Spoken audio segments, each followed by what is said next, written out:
Assalamualaikum warahmatullahi wabarakatuh. Para siswa, pada bab 3 ini kita akan membahas hadis tentang infak di jalan Allah Subhanahu wa taala. Kuatkan iman dengan berbagi. Hadis riwayat Bukhari Muslim dari Abu Hurairah dan hadis riwayat Bukhari dari Hakim bin Hizam. Marilah kita mulai dan baca Bismillahirrahmanirrahim.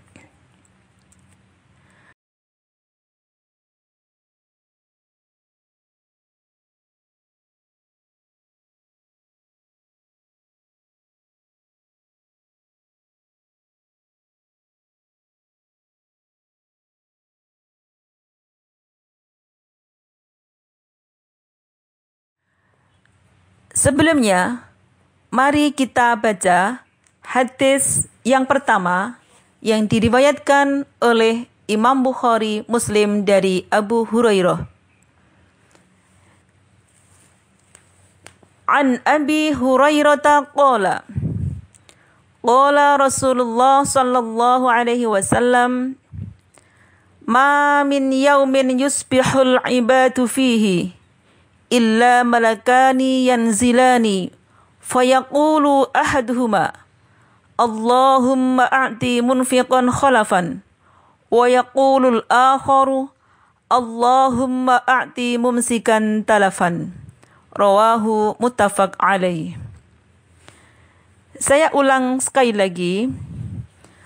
An Abi Hurairah qala qala Rasulullah sallallahu alaihi wasallam ma min yaumin yusbihul ibadu fihi illa malakani yanzilani fayaqulu ahaduhuma Allahumma a'ti munfiqan khalafan wa yaqulul akharu Allahumma a'ti mumsikan talafan. Rawahu muttafaq alaih.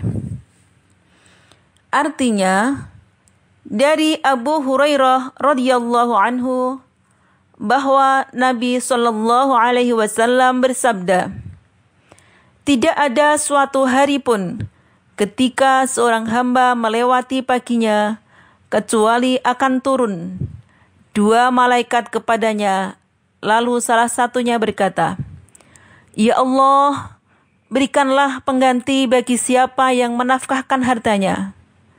Sedangkan yang satunya lagi berkata, Ya Allah, berikanlah kehancuran atau kebinasaan kepada orang yang menahan hartanya atau bakhil.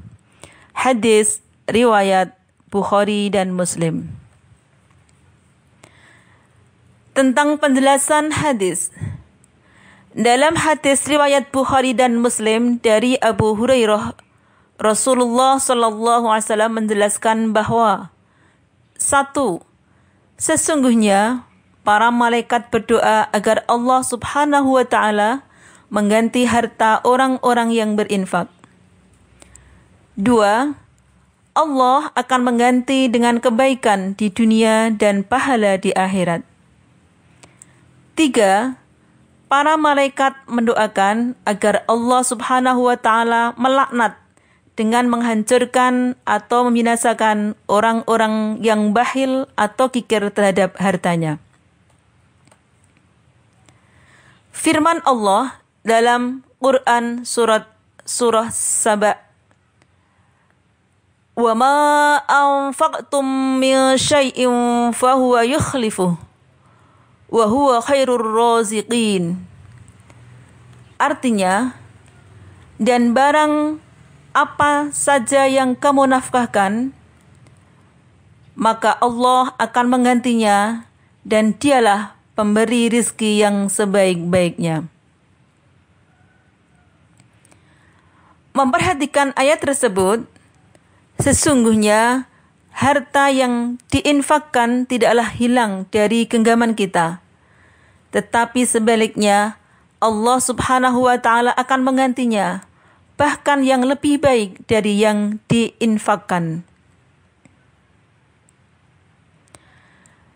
Dan demikian pula Rasulullah menjelaskan bahwa Para malaikat mendoakan agar Allah Subhanahu wa taala melaknat dengan menghancurkan atau membinasakan orang-orang yang bakhil atau kikir terhadap hartanya.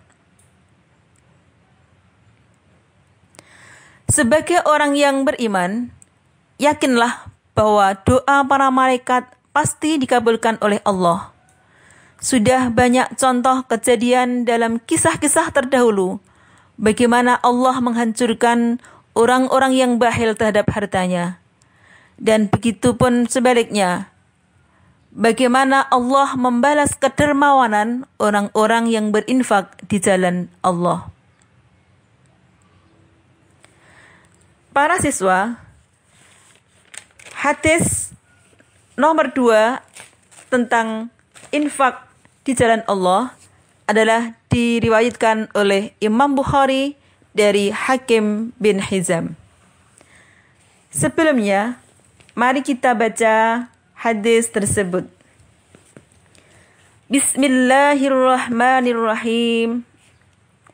An Hakim bin Hizam radhiyallahu anhu, anin Nabi sallallahu alaihi wasallam qala, al-yadul ulya khairum minal yadis sufla.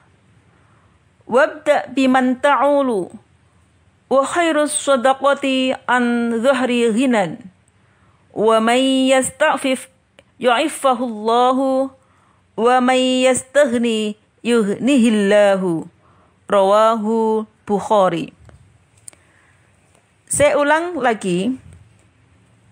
An Hakim bin Hizam radhiyallahu anhu, anin Nabi sallallahu alaihi wasallam qala, al-yadul ulya khairum minal yadis sufla, wabda biman ta'ulu wa khairus sadaqati an dhahri ghinan wa man yasta'fif yu'iffahu Allahu wa man yastaghni yuhnihillahu. Rawahul Bukhari. Artinya, dari Hakim bin Hizam radhiyallahu anhu, dari Nabi sallallahu alaihi wasallam berkata, tangan yang di atas lebih baik daripada tangan yang di bawah.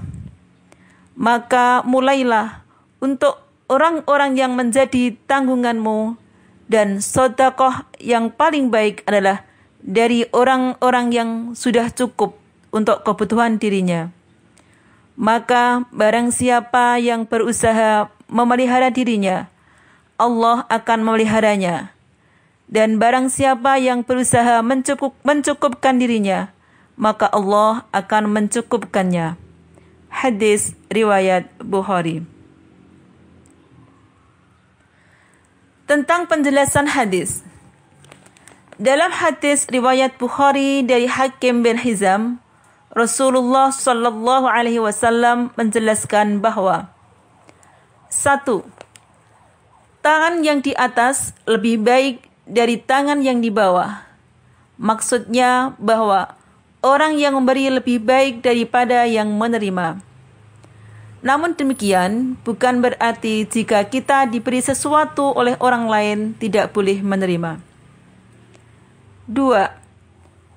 Jika ada yang memberi tidak dilarang untuk menerimanya, tetapi kita dilarang untuk meminta-minta. Meminta-minta dilarang keras dalam syariat, kecuali dalam keadaan sangat terpaksa. 3. Menafkahi keluarga yang menjadi tanggungan adalah harus menjadi prioritas utama dibandingkan memberi nafkah orang lain.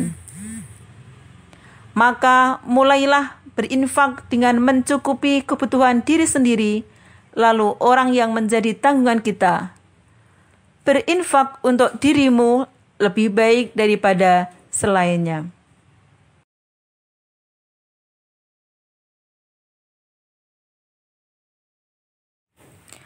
Para siswa, demikian tadi pembahasan kita tentang materi mad iwad, mad lain, dan mad arid lisukun.